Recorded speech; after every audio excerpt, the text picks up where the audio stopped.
Look at that baby. Look at that baby. Ooh, this is lamping. Oh, I love you. I love this boy, this little boy. Look at this chin. Do you have chin? Chin? Right there? That's my chin? That's your chin, Pooh?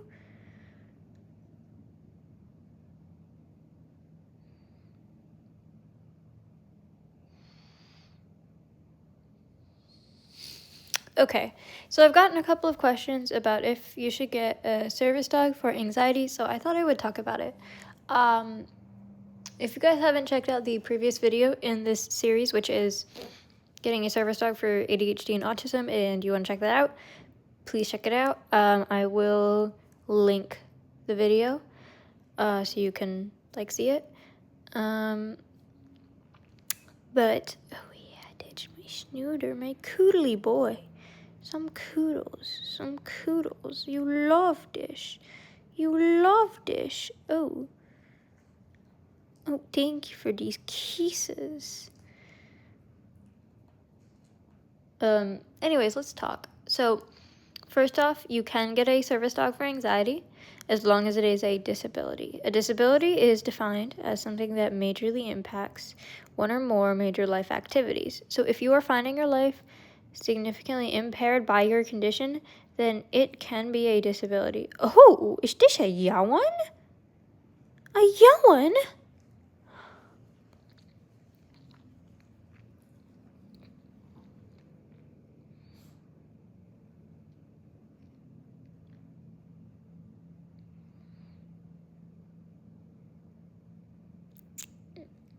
Look at that chin. Look at his chin.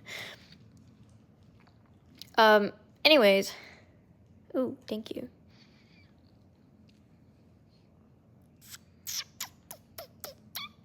I love you. You can get a service dog for anxiety as long as it's disabling. You do need a diagnosis to legally be covered for a service dog. Oh.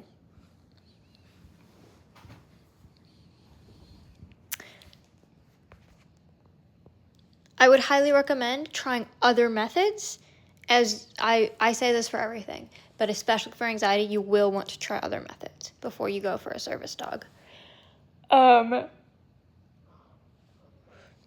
Whether you can and whether you should get one are completely different stories. So some of the factors you might want to consider are service dogs are extremely time-consuming and money-consuming. You have to be ready to get a dog, and if you get a program dog, it can cost up to $50,000, which is super expensive. If you elder train a dog, it won't cost that much, but it still costs the maintenance, like food, water, because it's another living being, and it's all the time that you're going to put into training. So that's definitely something you want to think about.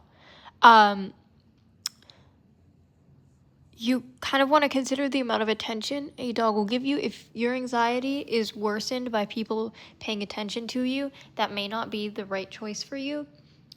If you think that that's something that you can handle with a service dog and that the benefits will outweigh that, then that is completely your choice.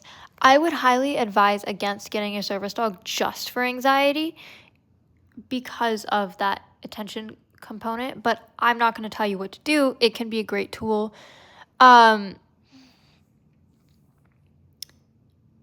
So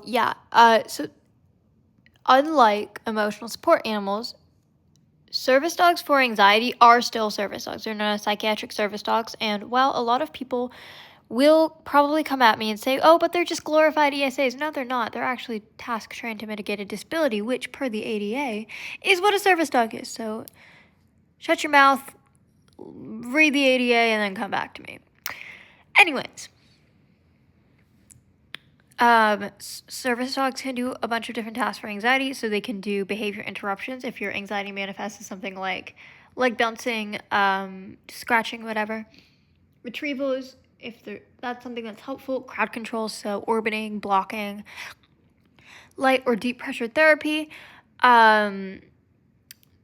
alerting to panic attacks, helping find an exit a person, a place, whatever. And then those are like some of the biggest ones, I think. A lot of people with anxiety who consider service dogs have other disabilities as well. And if that's something you deal with, then you can obviously look into some of the tasks for other disabilities and use those along with the tasks that you would use for anxiety. For example, you can use pressure therapy, deep pressure therapy for anxiety and autism and POTS. It really just depends on what you need. So I, like I said, would highly recommend talking to your care team, your mental health team, your therapist, your doctor, your GP, if you have a psychiatrist, psychologist, whatever. Even though they don't know all that much about getting a service dog, I've found you definitely want to go over treatment options with them, as this is a part of your treatment plan. It's important to not jump straight to getting into a service dog. I highly, highly, highly recommend trying lifestyle changes, medication, therapy, all of that before you consider getting a service dog. A service dog may not be your last resort, but it is very close to the bottom of that list. Now, if you go ahead and you decide, hey, I want to get a service dog, there are two options that you can choose from. I would say, this one is, I would say, significantly more expensive but less time consuming. So like I said, that would be getting a program dog. I don't know much about program dogs for psychiatric service dogs. Most of the programs that I know of will do guide dogs for the blind or PTSD dogs for veterans. So if you can find an organization or a program that will do that for you, that is amazing. Again, very expensive, but you don't have to train them yourself. And then you can also owner train. I highly recommend working with a trainer, especially if this is your first service dog or your first time with a dog. But you can technically do it on your own completely. Like I said, not something that I would necessarily recommend, especially if you get a non-Fab 4 dog, a shelter dog, something like that, with already you're kind of working at a bit of an incline.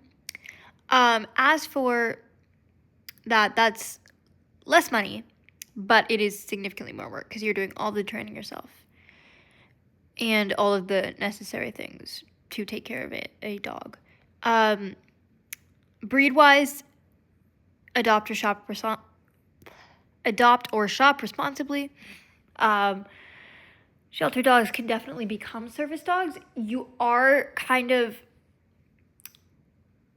It's honestly just not all dogs can be service dogs.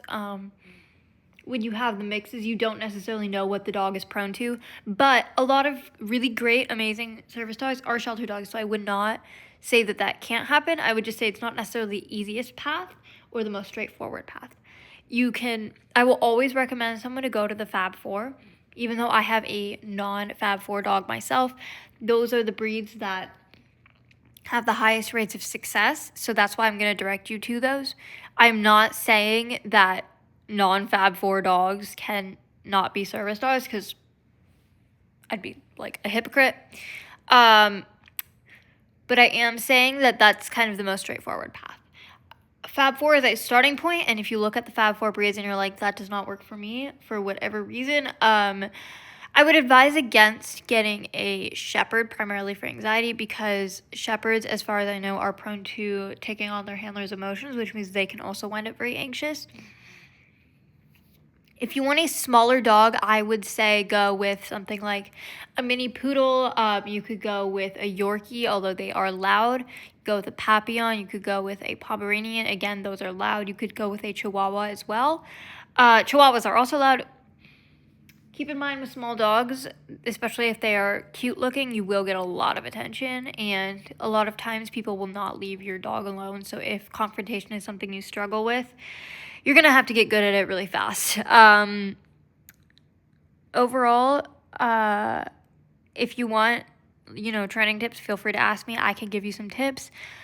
If you have any more questions that are more specific to your situation, please let me know. I hope you enjoy this video. I hope it helped you somewhat. This is my service dog, Archer, by the way. Thank you so much for watching. Please like, comment, and subscribe, and I will see you in the next one. So bye.